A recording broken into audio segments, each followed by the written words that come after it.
Maithili express की शानदार प्रस्तुति।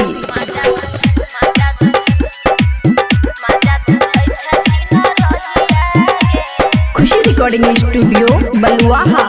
हमरा सैया पकवन जादू चले लही मार देला सुन ओकर मतिया गे मार देला सुन ओकर मतिया गे।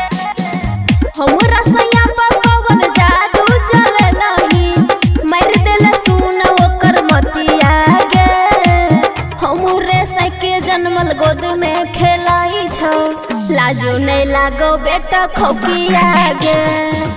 हमरे सके जन्मल गोद में खेलाई छौ लाजो नहीं लागो बेटा खोकिया गे।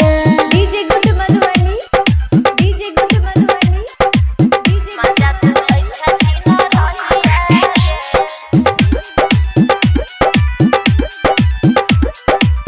Mix by Aman Akki.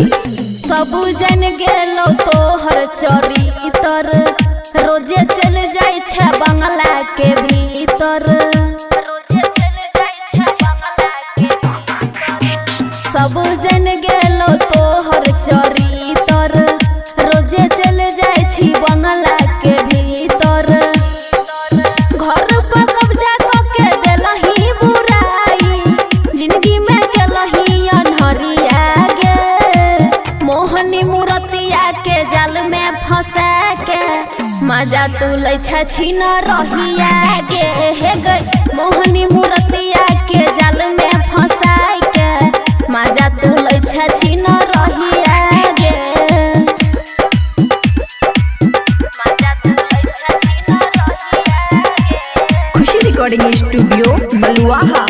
Writer Sumit साजन छियो यार गे ओकरे पास भो सोलह हो सिंगार गे ओकरे पास भो सोलह हो सिंगार गे। राइटर सुमित साजन छियो यार गे ओकरे पास भो सोलह हो सिंगार गे।